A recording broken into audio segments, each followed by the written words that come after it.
Welcome to SF Commercial Property Conversations with Bruce Bean, where Bay Area investments meet expert insights. Get ready to unlock the strategies of commercial real estate success.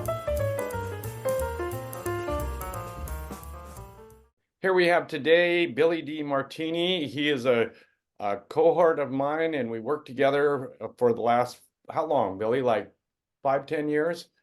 Yeah, I think it's around 6 or 7 to be exact. Okay, all right. So Billy is an expert in marketing and pre-qualifying tenants for spaces. But Billy, tell us a little bit about your career history and how that went, any particular early successes in your career. Yeah, so first of all, thank you, Bruce, for inviting me to your podcast. It's an honor to be here. And so early successes in the early hood of my career. I really got into real estate in 2005. My father's best friend at the time was a local agent, and he was crushing it. And he said, Billy, you should get your license. So I got my license, and I thought I was going to work for him and he was going to mentor me. And I said, hey, I got my license. And he goes, good job. So I got a job at the local brokerage. It was Prudential in San Bruno. And they had a great training and mentorship program. And, I always had the lens when I got into real estate, I'd be selling real estate, which I do and did, but always from the very beginning, it was, hey, I have this rental. Could you rent out my property? So that was kind of the start of, I'd started making money and doing rentals, and then, selling a property here or there was also awesome. And the real game changer, though, Bruce, I would say would be when the iPad and iPhone came out, because Wow. that essentially took my time from waiting in the office all day. Imagine I'm still like 19 at this time, and I'm waiting all day in the hot, sweaty office, and I wanted to be out in the field meeting people, hustling and bustling. But I had to wait for a fax. But then the iPhone came out, and it just revolutionized everything. So I was an early adopter of that, and that really catapulted me to the next level. That's interesting. So off you went, you kind of went into the whole digital world very early. Were people a little bit skeptical when you talked to them about how to do it digitally? Absolutely. You know, when you're adopting new technologies, I always like to think of that graph, right? Early adopters. And at Right. first you're like you're going up. It's like solar right now, right? It's mainstream. But when people first got on solar or Teslas, there was always that skepticism. So I remember I was working out. I mean, technology never, it didn't skip from the beginning to where we are today. So it was a very slow tiered system. Like, look, we're having this meeting on Zoom today. So it took a long time to get there. So let's remember that. So when I started implementing the technology and freedom opened up, and even like servicing clients, they were a little skeptical at first, because it's never been done like DocuSign. Do you remember the first time you Oh, did yeah, yeah, DocuSign? yeah. They're like, what is that? No, we can't sign online. Yeah. So there was always a little bit of that resistance. Yeah, still is a little bit on some sides, but for the most part, it's completely changed. So obviously there were some bumps in the road just adopting this technology and going forward and seeing how that all goes together. But as you went along, you really became a marketing and pre-qualifying guru in terms of the digital world. So maybe you can speak a little bit to that, and also the whole digital world changed. I mean, staging came along, everything kind of went in a different direction. So, Yeah. So really, this is you know, the middle 2000s, like 2005 or 6, 7, that's when Zillow came out as well, right? Right. Yeah.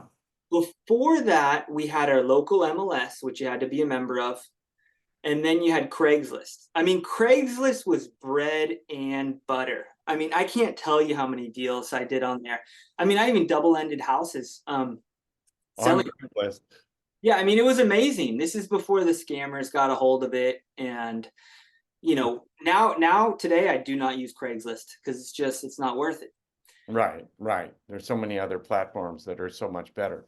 Yeah. So early on, I realized the time time limitations of posting online. So there was a website called Rental HTML, and essentially what it did is you were able to put in all the criteria of a listing, and this is only for rentals. You could still do a post for selling, but there was more laws for selling a home, rightfully so. So rentals were kind of like, they paved the way really for this technology. So what I would do is I would say, okay, it's a 2-bedroom, 1-bath in San Mateo for $2,000. Right. And it would make an HTML code. Now this was even before IDX, Information Data Exchange. So what it would do is it would push this code out to everything that was available. And it would also make a really nice post on Craigslist. It would have like photos with color. So it was a really, really nice ad, which most people weren't doing. And it was able to push it out to Zillow, Trulia. There was one called Hot Pads. There's a couple more in the early days that aren't around anymore because consolidation in the space. So that was the start of it, Bruce, is just being on the cusp of that technology, giving people what they wanted and allowing them to access it as easily as possible.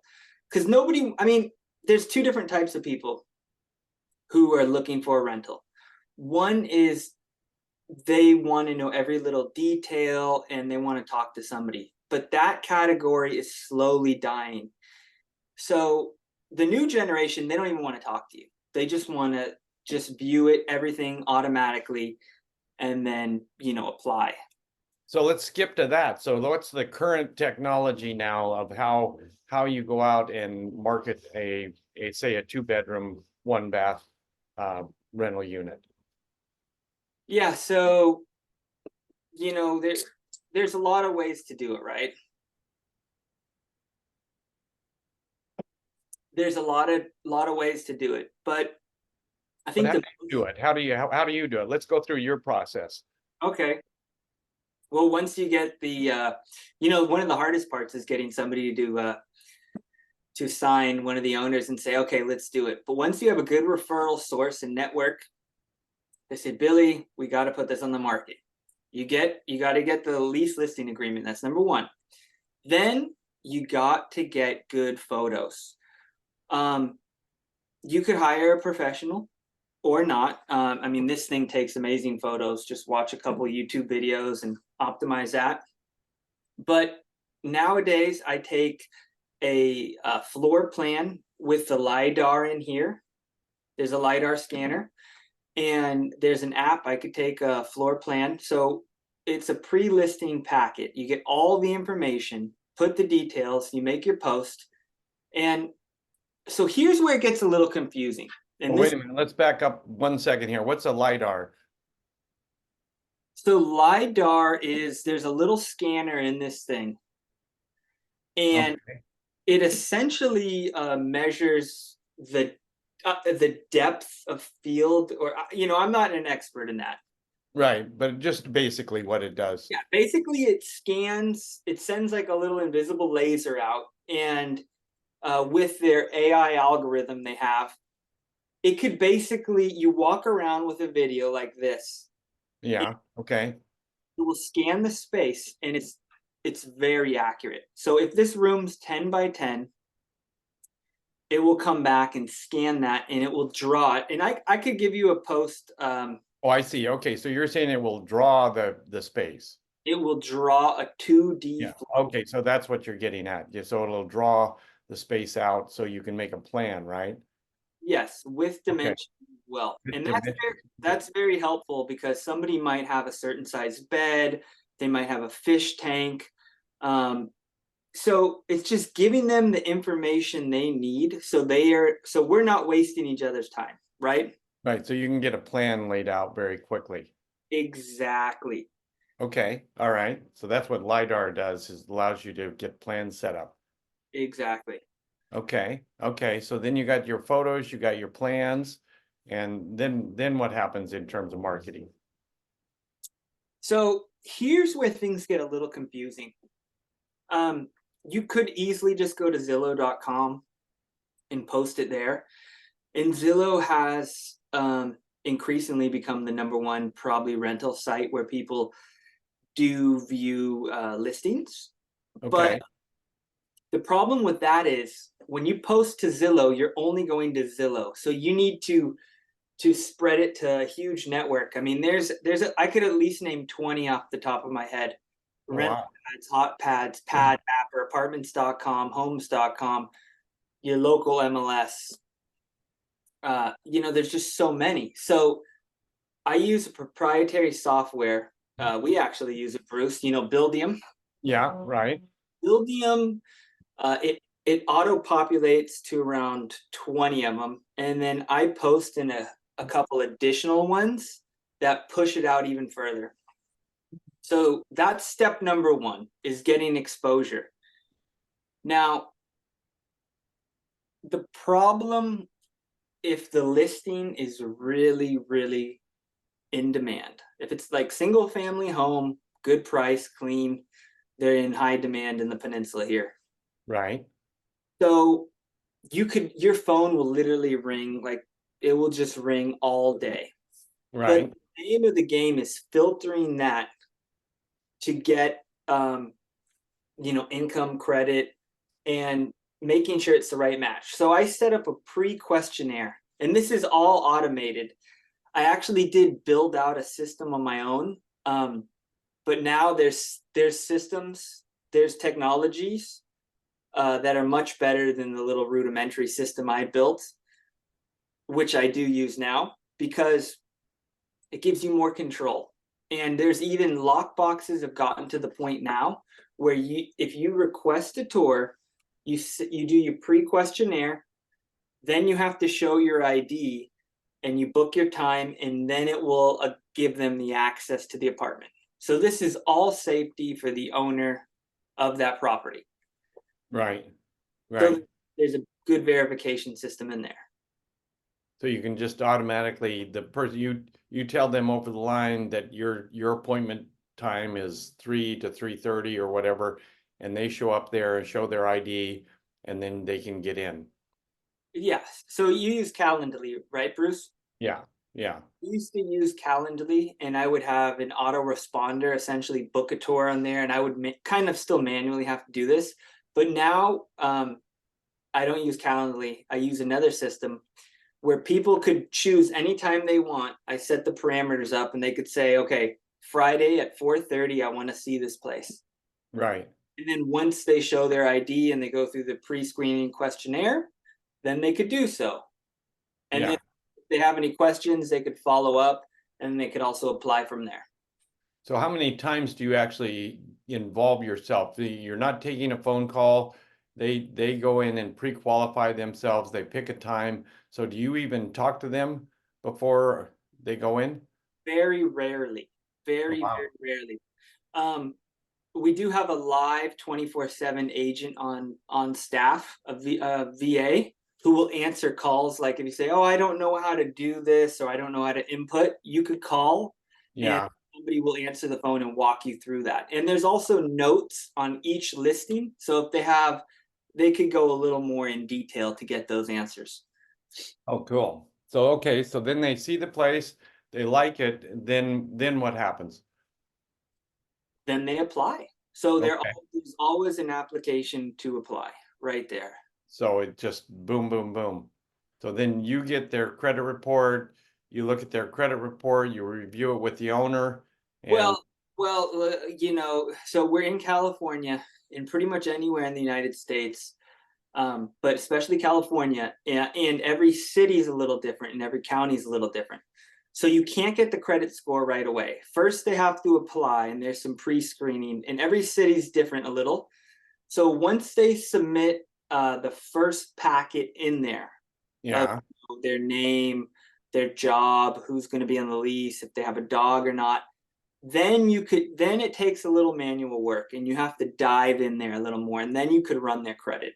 Oh, okay. So you got to kind of pre-qualify them first. Then once they get through that step, then they can actually run the credit check. Yeah, no reason to kind of run the credit check if you don't allow dogs and they have dogs and that kind of thing. Well, Bruce, even before that, even before they tour the unit, that's very clear what this apartment will and won't allow. Yeah, If it's like a strict no dog policy, then right. they're not allowed to do that even before, even Yeah, look yeah. at. You don't even let them in to see the place. Yeah, so that's good. Yeah. So all right. So then once you pre-qualify them and the landlord decides that this is a good tenant, so then you write up a lease for them. Yeah, so there's two things that happen. One, if we're doing the property management on that property, then we as the property management company make the decision on the tenant, and it totally the owner is not involved at all. Or it could be, a big corporation or a trust who owns this property. So it keeps the hassle out of their hands, and they use our criteria. If it is, let's say the owner is self-managing, then we'll make a packet, and we're still making the packet anyways, just for our grading. And then we'll present that to the owner, and then they'll be able to make a decision if they want to rent this property to that tenant or not. Oh, cool. Yeah. All right. So then you lease the property, you what, give them the keys? How do they get the keys to get in? You got to exchange some money, obviously. Everything's done online now. I mean, very rarely are we collecting cash or even checks. So it's all done through the payment portal online. It's full transparency. It makes it easier for everybody. Yeah. And then we'll do a pre-walkthrough inspection, take a look at the property. We make sure, everything's intact, take a video, Yeah. document it, we save it in our system. That way, when it's time for them to move out, we say, hey, this is the condition you got the property in, and, we expect it back. If not, we have documentation to show, hey, how did that big hole in the floor get there? Right. Right. Yeah. When Not they're right there. yeah. So that's cool. So in this era now, it's become, particularly for single family homes, it's become a big deal to stage the house and present it in a whole different fashion. I know you sold a house down in Menlo Park where you completely staged it up and did some repainting and so forth. Did a lot of work to get it ready. Yes, totally. I mean, when you're selling, it's almost, you pretty much have to stage it now.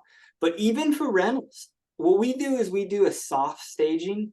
You don't really have to stage a rental, right? Because people don't expect that. But you do have to make sure it's turnkey and rent ready. If an owner does not want to put in the work to even just clean it, make sure it's dust free, it's going to sit on the market longer. Um, Right.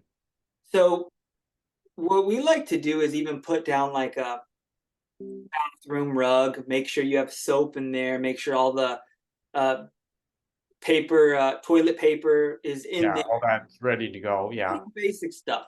Ever since the pandemic, we have either hand sanitizer or soap because, somebody might be in there, their hands are dirty. That's just a basic necessity.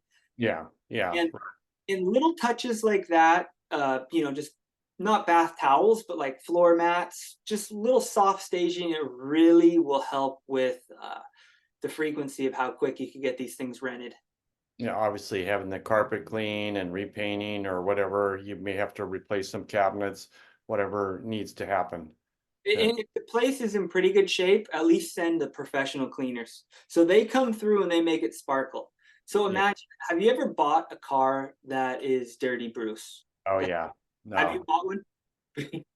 yeah. No, it's bad. Yeah, nobody wants to do that. You want the car to smell like that new car smell, even if it's a used car, right? It's Right. got to be detailed, and that's what needs to be done to rentals to Yeah. get the best Result. qualified tenant. Yeah. No, well, and you had an interesting perspective that sometimes the tenant that will pay the higher price is not necessarily the best tenant to take on a property because their credit may not be that great or they may have some issues. So sometimes it's better to take a tenant that maybe will pay a little less, but it has much better credit, so forth. Yes, it's never good to. I mean, people always think, okay, I want to get the max amount on this property, right?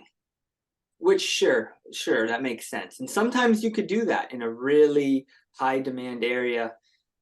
But the name of the game is you want to get a good person who's respectful, who's just, easy to have a conversation with.